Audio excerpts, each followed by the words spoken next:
बिस्मिल्लाहिर्रहमानिर्रहीम। आज जो हमारा टॉपिक है वो लाइफ साइकिल इन HIV है। ठीक है, हम आज पढ़ेंगे लाइफ साइकिल ऑफ HIV। इसको हम infections life cycle of HIV भी बोलते हैं।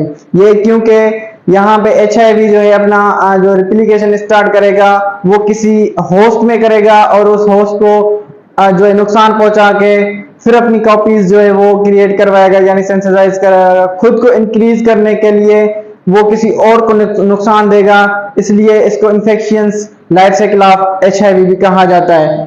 अब ये जो है HIV मखसूस एक सेल्स होते हैं, ठीक है, उन पे जाकर अटैक करता है। ठीक है, ना सिर्फ ये सिर्फ टी लिम्फोसाइट्स पे अटैक करता है, पर वो मखसूस और सेल्स भी हो सकते हैं, 2-3 और अक़साम भी हो सकते हैं, जैसे ब्रेन सेल्स भी हो गए, और उसके अलावा जो है मैक्रोफेज भी हो जाते हैं। ठीक है, ब्रेन सेल्स भी हो सकते हैं, मैक्रोफेज भी हो सकते हैं। उसके अलावा जो है ये टी लिम्फोसाइट इसका जो है मखसूस जो है एक किस्म है, उस पर जाकर अटैक करता है, अपनी जो लाइफ साइकिल है वो कंप्लीट करता है, खुद की रिप्लिकेशन जो रेप्लिकेशन कंप्लीट करवाने के लिए, खुद की जो है कॉपीज बनाने के लिए इन दी होस्ट। ठीक है, इसीलिए इस वायरस का नाम दिया गया है ह्यूमन इम्यूनो वायरस। डिफिशियंसी भी इसको कहा जाता है, यानी डिफिशियंसी ये क्रिएट करवाता है। क्यों करवाता है भाई?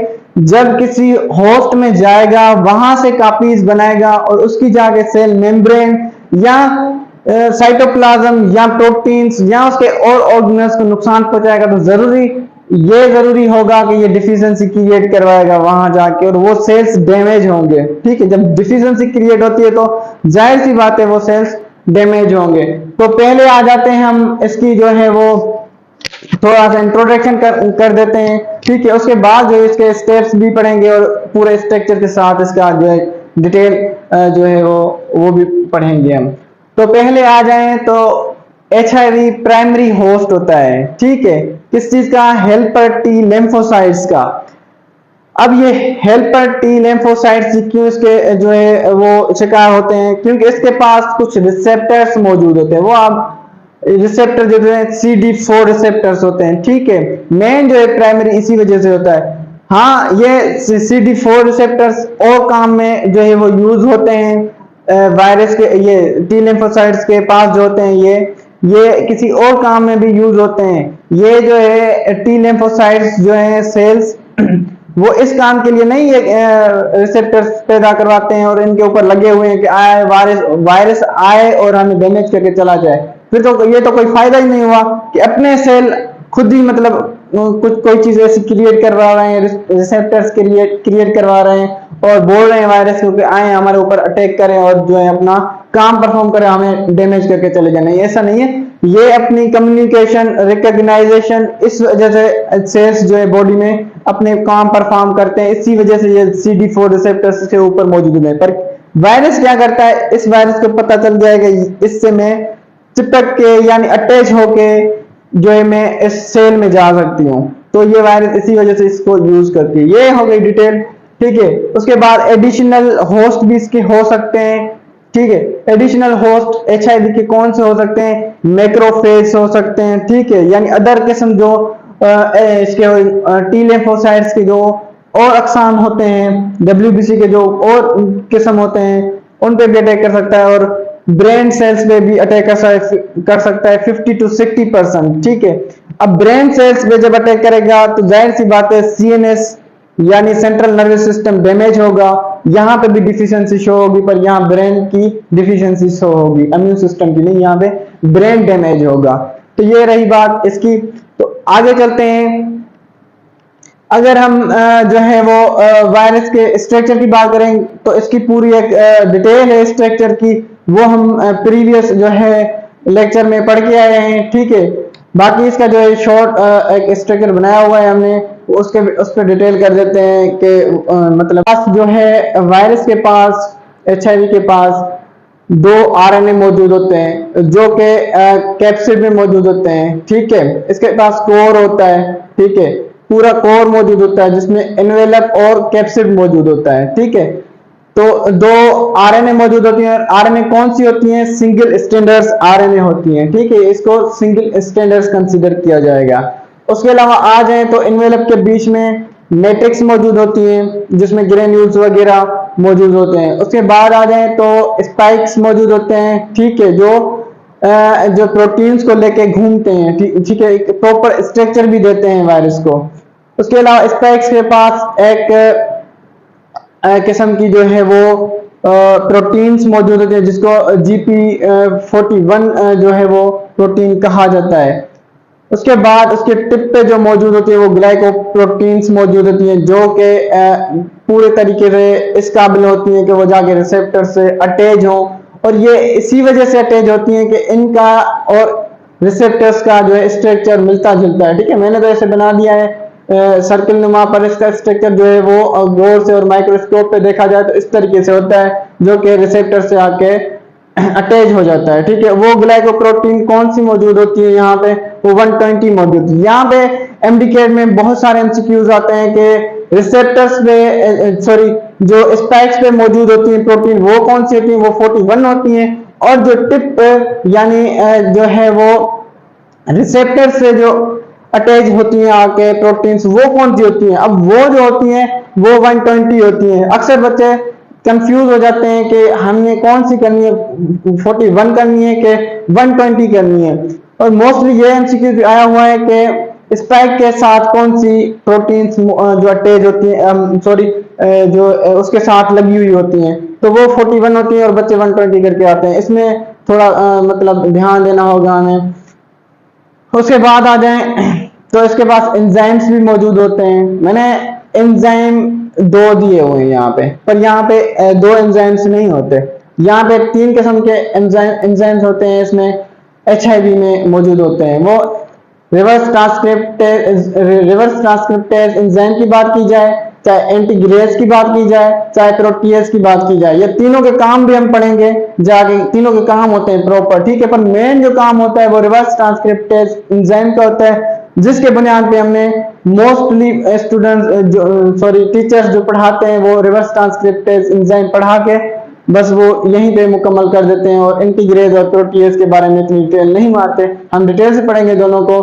पर रिवर्स ट्रांसक्रिप्टेज एंजाइम का क्या काम होता है, वायरल RNA को वायरल DNA में कन्वर्ट कर देता है। ठीक है, और इंटीग्रेज का क्या काम होता है, इनकॉर्पोरेट करवाता है वायरल DNA को इनटू दी होस्ट DNA। ठीक है, यहाँ जो है वायरल DNA होगा वो होस्ट यानी न्यूक्लियस में जो मौजूद होगा, होस्ट यानी होस्ट कौन सा है, T lymphocytes सेल्स। ठीक है, ये उसका न्यूक्लियस होगा, और वायरल DNA जो है उसमें इमर्ज हो जाएगा थ्रू दी न्यूक्लियर पोर्स और जाके होस्ट DNA के साथ मिला देगा। इसको हम प्रोवायरस भी कहते हैं। ठीक है, उसके बाद प्रोटीएज एंजाइम की बात की जाए तो वो ब्रेक डाउन करवाता है किस चीज को, प्रोटीन्स को, जो प्रोटीन्स बनेंगी जाके राइबोसोम के ऊपर। ठीक है, वहां जाके प्रोटीएज उस प्रोटीन्स को डैमेज करेगा, सॉरी यानी उस ब्रेक डाउन करेगा, यानी बड़ी प्रोटीन्स होंगी उसको छोटी प्रोटीन्स में कन्वर्ट कर। ऐसा नहीं है कि वो सब यूनिट्स में यानी अमाइनो एसिड में कन्वर्ट करेगा, नहीं, वो बड़ी प्रोटीन लार्ज साइज वाली को छोटी जो है साइज में कन्वर्ट कर देगा। ये क्यों करेगा वो हम आखिर में आपको बताएंगे। उसके बाद आ जाए तो हम स्टेप्स पे चलने से पहले हम थोड़ी सी यहाँ पे डिटेल पढ़ दें कि वायरस कैसे अटैच करता है, कहाँ अटैच करता है और किस चीज को डैमेज करता है। ये T lymphocytes की जो ग्रीन वाली है लाइन, ये पूरा ये T lymphocyte सेल्स है। ठीक है, उसके अलावा ये इसकी सेल मेम्ब्रेन है। यहाँ पे वायरस क्या करेगा, वायरस आके अटैच करेगा किस चीज को, CD4 रिसेप्टर्स को। ठीक है, अटैच किया, उसके बाद जो है ये वहां की जो है मेम्ब्रेन को डैमेज करेगा, पहले मेम्ब्रेन को डैमेज करेगा, फिर जो है अपनी जो है इनवेलप को खत्म करेगा, और फिर जो है अपना मटेरियल में डालेगा। ठीक है, इससे पहले हम स्टेप्स पे आए तो इसकी थोड़ी सी डिटेल पढ़ लें कि इसके अंदर इनवेलप, ये इनवेलप है इसका, ये कैप्सिड मौजूद है इसका वायरस का, और 2 RNA मौजूद है, हमने ऑलरेडी पढ़ा हुआ है इसके बारे में। 2 RNA जो है वो मौजूद है यहाँ पे।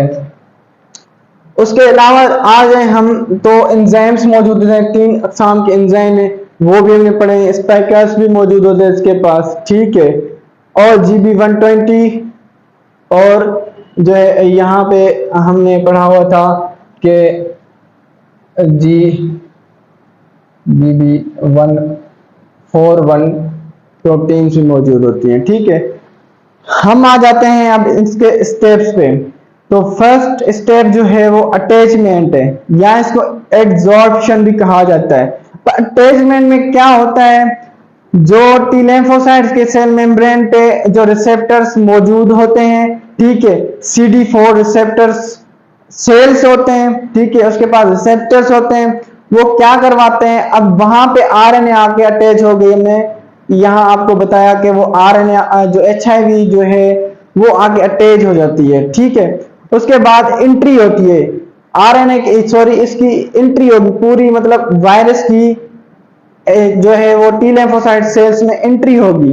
वो एंट्री किस तरीके से होगी, थ्रू दी एंडोसाइटोसिस, यानी एंडोसाइटोसिस एक प्रोसेस है, जैसे बैक्टीरिया इनगल्फ करता था जो है वो एक्सटर्नल पार्टीज को, वैसे ही जो है ये सेल भी इनगल्फ करेगा, पर यहाँ पे सेल की नहीं चलेगी, यहाँ पे जो है वो वायरस की चलेगी। वायरस उसमें इनगल्फ खुद ही हो जाएगा, पेनिट्रेट करेगा। यहाँ पे एक चीज मैं आपको बताता चलूं कि वायरस के पास लाइसोसोम एंजाइम भी मौजूद होता है। लाइसोसोम जो है वो एक ऑर्गेनेल है, और लाइसोजाइम जो है वो एंजाइम होता है। ठीक है, वो एंजाइम भी यहाँ पे मौजूद होता है जो ब्रेक डाउन करता है सेल मेम्ब्रेन को। मैंने वहां पे नहीं बताया क्योंकि लाइसोजाइम मोस्टली मौजूद होता है पर इनएक्टिव होता है जब वो सेल के अंदर यानी मेम्ब्रेन से मिलेगा, आगे आगे टच होगा तो वो एक्टिव हो जाएंगे और वो सेल मेम्ब्रेन को, टी लिम्फोसाइट के सेल मेम्ब्रेन को डैमेज करेंगे, और अंदर उसको डैमेज करवा के सेल मेम्ब्रेन को खत्म करके और उसके जो है कैप्सिड को अंदर दाखिल कर देंगे। ठीक है, एंट्री भी हमने पढ़ ली कि एंट्री किस तरीके से होती है। उसके बाद आ जाए तो इनकॉइलिंग होगी, इनकॉइलिंग बोले या इनकोटिंग बोले। ठीक है, इसके बाद इनकॉइलिंग होगी, यहाँ पे इनकॉइलिंग हो रही है, इनकोटिंग हो रही है। ठीक है, यहाँ क्या होगा, viral RNA enzymes in cytoplasms of the cell, यानी क्या होगा, come into the cytoplasm of cell. कौन सा सेल होगा, टी लिम्फोसाइट सेल। हम जनरली पढ़ रहे हैं, इस चीज को ध्यान में रखें। ठीक है, क्या होगा यहाँ पे, इनवेलप और ब्रेक डाउन। और अब इनवेलप को ब्रेक डाउन कौन करवाएगा, कौन सा एंजाइम, हमने कहीं पे कहां पे लिखा नहीं हुआ कि ये चीज आके उसको डैमेज करेगी, पर यहाँ पे लाइसोजाइम जो है वो एंजाइम मौजूद होता है जो कि सेल मेम्ब्रेन को ब्रेक डाउन करवाएगा। ठीक है, और वो जो है पूरा मटेरियल अंदर आ जाएगा। उसके बाद हम पढ़ेंगे रिवर्स ट्रांसक्रिप्शन। अब इसका मेन जो है स्टेप है, यहां पे आप देखें इनकॉइलिंग के बाद क्या हुआ है। इनकॉइलिंग के बाद ये हुआ कि जो सेल मेम्ब्रेन थी वो पूरी डैमेज होके उसके पार्टिकल्स अंदर आ गए हैं। उसके बाद आरएनए, यानी ये जो एक कैप्सिड खुल गया है पूरी तरीके से, उसके अंदर से 2 आरएनए के मॉलिक्यूल्स निकले हैं, उसके अलावा एंजाइम्स निकले हैं। ठीक है, ये चीजें निकल के आई हैं। उसके बाद रिवर्स ट्रांसक्रिप्शन हो रही है। अब रिवर्स ट्रांसक्रिप्शन में क्या होता है, आरएनए से डीएनए बनता है, आरएनए से डीएनए बनेगा। ठीक है, आरएनए से डीएनए बनेगा, कैसे बनेगा, ये वो प्रोसेस है। और ये एक चीज बताता चलूं कि वायरल आरएनए से वायरल डीएनए बनेगा। ठीक है, वायरल आरएनए कौन सा होगा, सिंगल स्टैंडर्ड आरएनए होगा, डबल स्टैंडर्ड डीएनए बनेगा। ये सिंगल स्टैंडर्ड है, ठीक है, ये सिंगल स्टैंडर्ड है। उसके बाद डबल स्टैंडर्ड जो है डीएनए बनेगा। ठीक हो गया। अब कैसे बन रहा है ये प्रोसेस हम आपको बताते हैं। यहां पे क्या होगा, जो सिंगल स्टैंडर्ड आरएनए आरएनए हुई थी जो, ठीक है, वो क्या करेगी, एक आरएनए का मॉलिक्यूल बनाएगी जो एज अ टेम्पलेट यूज होगा, यानी ये तो है ही है, टेम्पलेट यूज होगा। और जो है कॉम्प्लीमेंटरी डीएनए बनेगा। यहां पे एक नई चीज आ गई कि कॉम्प्लीमेंटरी डीएनए बन गया, ये डीएनए का मॉलिक्यूल है। ठीक है, ये कॉम्प्लीमेंटरी डीएनए बन गया, टेम्परेरी डीएनए बन गया। ठीक है, एज ए फंक्शनल नहीं काम करेगा ये, अभी इससे भी डीएनए बनेगा। इस चीज को क्या कहते हैं, आरएनए डीएनए हाइब्रिड। आपको कहा जाए कि आरएनए डीएनए हाइब्रिड्स कहां बनते हैं, तो वो रिवर्स ट्रांसक्रिप्शन के दौरान बनते। अब इसको उसके बाद क्या होगा, जो टेम्पलेट बना, ठीक है, वो खत्म हो जाएगा। जो रिकॉम्बिनेंट डीएनए होगा, कॉम्प्लीमेंट्री डीएनए होगा, ठीक है, वो क्या करेगा, वो जो है एक टेम्पलेट बनाएगा। अब इसकी ट्रांसक्रिप्शन हो रही है ना, तो ये एक टेम्पलेट बना, एक टेम्पलेट बना तो दूसरा जो है कॉम्प्लीमेंट्री डीएनए बनेगा, ठीक है, और ये जो है डबल स्टैंडर्ड डीएनए बन जाएगा। यानी वायरल आरएनए से वायरल डीएनए बन जाए, इसको कहते हैं रिवर्स ट्रांसक्रिप्शन। और इसमें जो एंजाइम काम करता है वो रिवर्स ट्रांसक्रिप्टेज एंजाइम होता है, ठीक है। उसके बाद आ जाएं, उसके बाद है डिसइंटीग्रेशन, ठीक है। अब डिसइंटीग्रेशन का क्या मतलब होता है, डिसइंटीग्रेशन यहाँ पे आ जाए तो यहाँ पे जो आरएनए बना था, ठीक है, ये आरएनए डिसइंटीग्रेशन यानी डिस्ट्रॉय हो जाएगा, यानी ये खत्म हो जाएगा। अब इसकी कोई वैल्यू नहीं बचेगी, इसका कोई काम नहीं होगा, ठीक है, ये अपना काम परफॉर्म कर गया, अब इसकी कोई जरूरत नहीं है, अब ये डिसइंटीग्रेशन में चला जाएगा और ये ब्रेक डाउन दी आरएनए, ठीक है, आरएनए का खत्म हो जाना डिसइंटीग्रेशन होगा, ठीक है।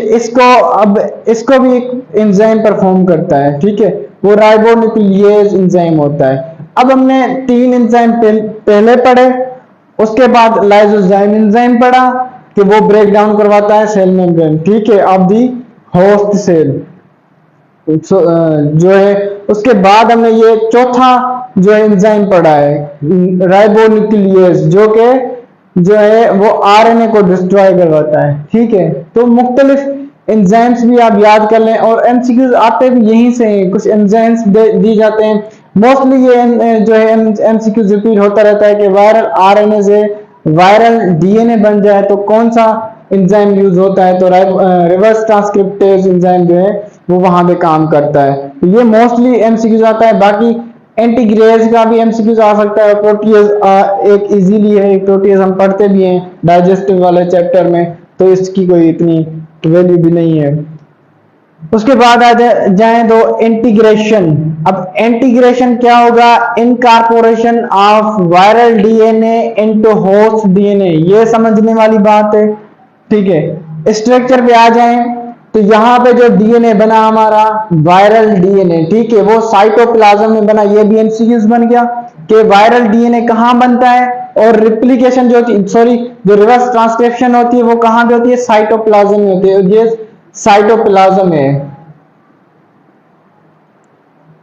जैसे हम सेल मेम्ब्रेन से इंटर हुए तो साइटोप्लाज्म में इंटर हुए, ये सारे काम साइटोप्लाज्म में हुए, ये आपको याद करने हैं। ये से एमसीक्यूज आते हैं एमडीकेट के, ठीक है। उसके बाद जो है वो सेल का न्यूक्लियस यानी टी लिम्फोसाइट सेल का न्यूक्लियस आ जाएगा। वहां क्या करेगा, डीएनए इंटर होगा, कहां से, न्यूक्लियर पोर मौजूद होते हैं न्यूक्लियस में, वहां से डीएनए इंटर होगा और क्या करेगा, जो वायरल डीएनए होगा वो जाके होस्ट के डीएनए यानी जो सेल का डीएनए होगा उससे जाके कारपोरेट होगा, उससे जाके अटैच होकर मिलके अपने कंपोनेंट्स शेयर कर लेगा, ठीक है, और बना लेगा क्या है, एक टेम्पलेट बन जाएगा जिसमें क्या क्या होगा। एक तो जो है वायरल डीएनए होगा, सही है, जो वायरल डीएनए बना, ठीक है। उसके बाद जो है होस्ट का डीएनए होगा, यानी इस चीज को हम कहते हैं प्रोवायरस, यानी viral DNA is the part of host DNA.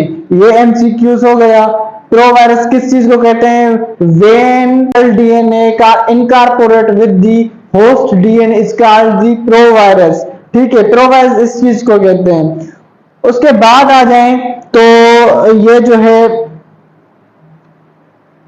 Provirus पढ़ा हमने। प्रोवायरस किस चीज को, इंटीग्रेटेड डीएनए कॉल्ड जो है वो प्रोवायरस, ठीक है।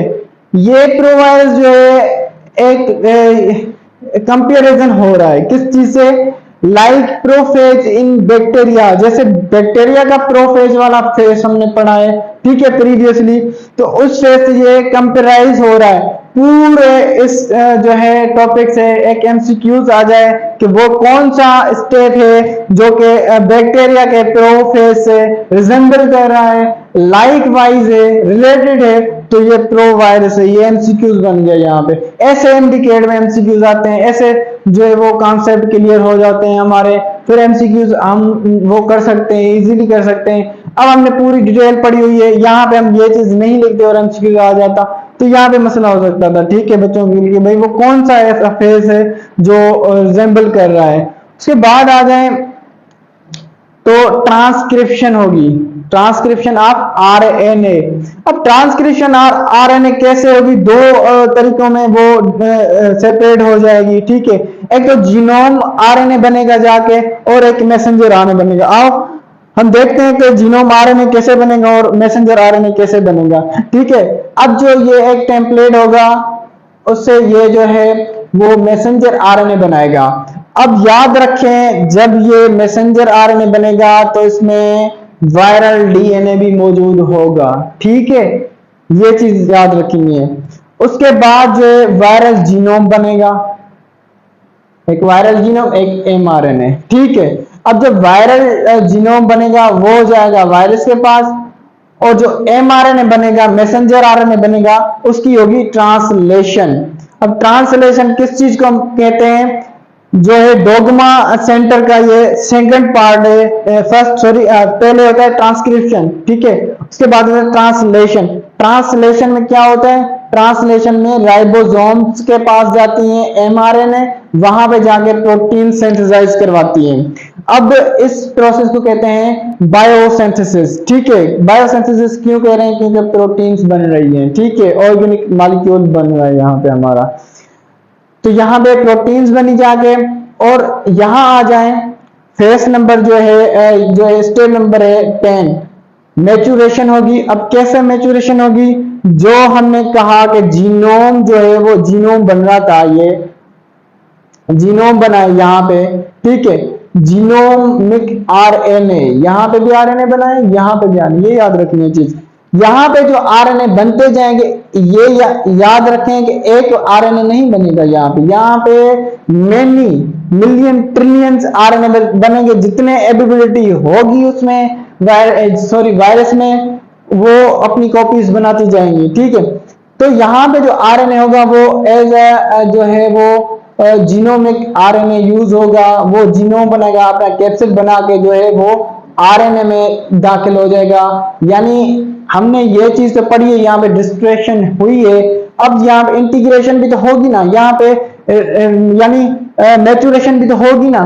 क्यों, क्योंकि वहां पे वायरस अपने आप को तोड़ रहा है, ठीक है, क्यों तोड़ रहा है, अपनी कॉपीज बनाने के लिए, अपनी कॉपीज उसने बना ली, अब अपने आप को वो ठीक करेगा, अपने आप को वो वही चीजें देगा जो उसने वो वहां पे खत्म की थी, वहां पे उसने डिस्ट्रैक्ट जो है डिसइंटीग्रेशन की थी। अब वो डिसइंटीग्रेशन कंप्लीट हुई, अब यहाँ पे वायरस अपने आप को मैच्योरेशन फेज में लेके जाएगा और वो कैप्सूल बनाएगा, एनवेलप बनाएगा, एंजाइम्स वगैरह जो भी उसकी जो रिक्वायरमेंट थी वो बनाएगा, और यहाँ से रिलीज हो जाएगा। ये 11th जो है वो ये इसका 11th स्टेप हो गया, रिलीज आउट हो जाएगा, ठीक है। यहाँ पे जीनोमिक आरएनए जो है वो एचआईवी के पास चला गया, और जो एमआरएनए है वो यहाँ पे प्रोटीन सिंथेसाइज करवाने आ गया। अब यहाँ पे दो चीजें हमने यहाँ पे पढ़नी है, ठीक है, कि जो मैच्योरेशन हुई है वहां पे आरएनए को इनवेलप कहां से मिला, ठीक है, हमने वायरस को इनवेलप कहां से मिला, कैप्सिड कहां से मिला। अब इनवेलप होता है लिपोप्रोटीन्स का बना हुआ, ठीक है, वो होती है सेल मेम्ब्रेन। सेल मेम्ब्रेन किस चीज की बनी हुई है, टी लिम्फोसाइट की, लिपोप्रोटीन्स की। और कैप्सिड किस चीज का बना होता है, प्रोटीन्स का। तो दोनों चीजें यहां पे वाज़ेह हो रही हैं कि एमआरएनए जो है वो जाके प्रोटीन सिंथेसाइज करवा रहा है, और जो इसका जो है टी लिम्फोसाइट्स का जो ये सेल मेम्ब्रेन है उसमें क्या मौजूद होता है, ये यहाँ पे सेल मेम्ब्रेन है, ठीक है, जो ग्रीन में है वो सेल मेम्ब्रेन। यहां से निकलेगा न्यूक्लियस से, आएगा साइटोप्लाज्म में, साइटोप्लाज्म में मैच्योरेशन फेस होके बाहर निकलेगा जब, तो वो सेल जो डब्ल्यूबीसी है, यानी ये टी लिम्फोसाइट सेल्स का ये डब्ल्यूबीसी का एग्जाम है, टी लिम्फोसाइट्स यहां पे क्या करेगा, इसकी सेल मेम्ब्रेन को यूज करेगा, ठीक है, कितना पार्ट यूज कर रहा है वो वायरस पे डिपेंड कर रहा है, ठीक है। वो उसको यूज करेगा और अपना इन्वेलप बनाएगा और रिलीज हो जाएगा। ये एक वायरस रिलीज नहीं होगा, मैंने कहा यहाँ पे मिलियन ट्रिलियन वायरस जो है वो रिलीज हो सकती है, क्योंकि वायरस अपना जो है वो फेस कॉपीज बनाने आया है। तो वायरस एक टिन्नी एक एंटिटी है, तो कितनी कॉपीज बना रहा है, मेनी कॉपीज बना सकता है, मिलियंस में हो सकती है, ठीक है। वो अपनी कॉपीज बनाता चलता फिरेगा, वो अपनी कॉपीज बनाता चलता फिरेगा, यानी एक आरएनए यूज होगा एक वायरस के लिए, दूसरा दूसरी के लिए, यानी जितनी कॉपीज बनती जाएंगी वायरस उस चीज को एग्री करके और उसको एक्टिव करके और अपने आप में वो दाखिल करके इनवेलप बना के वो रिलीज हो जाएगा। दूसरी चीज, प्रोटीन कैप्सिड कहां से बनेगा, ये कैप्सिड, यहाँ कैप्सिड नहीं होता, ये सिर्फ आरएनए, इस पे कैप्सिड कहां से आया, ये कैप्सिड प्रोटीन से आता है, ठीक है। अब ये प्रोटीन तो बड़ी होती हैं जब राइबोसोम के ऊपर बनती है, तो यहाँ प्रोटीन्स बड़ी हैं, तो यहाँ इसको जो है वायरस को छोटी प्रोटीन्स की जरूरत होती है। तो छोटी प्रोटीन्स कहाँ से आए, यानी साइज में बड़ी होती है। यहाँ वायरस तो टिनी है, इसको जो है वो प्रोटीन्स टिनी यानी साइज में चाहिए, तो कहां से आएंगी।